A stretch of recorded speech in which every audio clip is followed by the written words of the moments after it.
असं कोणी थेट बोलतंय म्हटल्यावर आश्चर्य हे वाटणारच.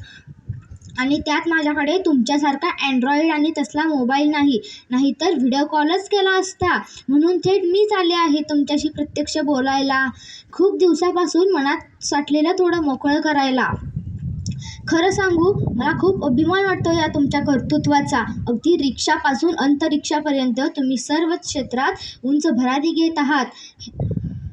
हे पाहताना पुरुषांच्या बरोबरीने सर्व क्षेत्रात माझ्या आया बहिणी त्यांचा अलौकिक ठसा उमटविताना दिसत आहेत.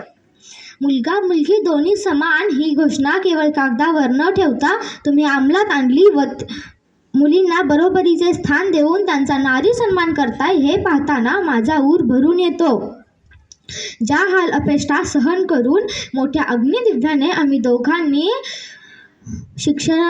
मुलींच्या शिक्षणाची मुहूर्तमेढ रोवली, त्याचा शिक्षणरूपी वटवृक्ष होताना आम्हाला आनंदच होतोय. पण सख्यांनो, तुमच्या प्रगतीपथावरची ही गौरवशाली वाटचाल अधोरेखित करताना मात्र दुसऱ्या बाजूचे विदारक चित्र दृष्टीपथास येते. ते पाहून मन विचलित होतं. आजूबाजूची परिस्थिती पाहून मला राहावेना म्हणून इथपर्यंत यावं लागलं. पूर्वीची स्त्री शिक्षणाअभावी घरातच राहायची. रांधा-वाढा, उष्टी काढा हा जप करीत आयुष्यभर झिजायची.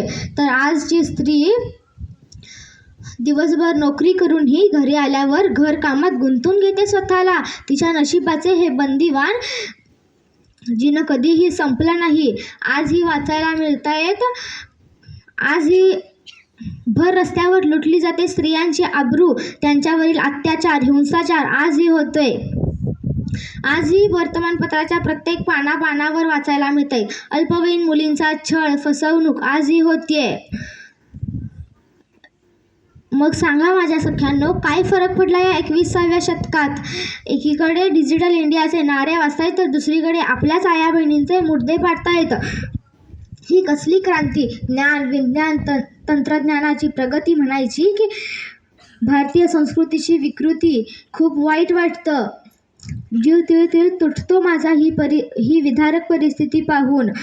रमाई, जिजाऊ यांचे गोडवे गाणारी ही संस्कृती भाषणातून, घोषणातून भारतीय स्त्रियांच्या कर्तृत्वाचे फुले उधळण्यापेक्षा मला तुमच्या ज्योतिबा फुले दिसत नाहीत. छत्रपती शिवरायांचे एकीकडे पोवाडे तर दुसरीकडे आपल्याच आया बहिणींचे धिंडवडे. हा कसला इतिहास? ही कुठली शिवरायांची पराक्रमी गाथा? ही तर आजच्या स्त्रियांची दुःखमय व्यथा. म्हणून सांगते, आता तरी शहाणे व्हा, जागे व्हा. मी सावित्री ज्योतिबा फुले बोलते. आम्ही दिलेल्या शिक्षणाची ज्योत तेवत ठेवा. आम्ही दिलेल्या संस्काराचा ठेवा जपून ठेवा. येणाऱ्या नव्या पिढीला मानाने, आत्मसन्मानाने जगू द्या. उद्याची नवी पिढी आकाराला येते. ती तुमच्या कुसंस्काराला, तुमच्या अन्याय अत्याचाराला एक दिवस सुरुंग लावून उभी राहतील हे लक्षात ठेवा. जाळून भस्मसात करतील. हे असे आहे, परंतु हे असे असणार नाही. दिवस नव्याने येत आहेत. ते स्वस्थ बसणारे नाहीत. त्या दूर क्षितिजाच्या वाटेवर वाजू लागतील फुले, शाहू, आंबेडकर यांच्या विचारांची पाऊले. येते मी सावित्री ज्योतिबा फुले. येते मी सावित्री.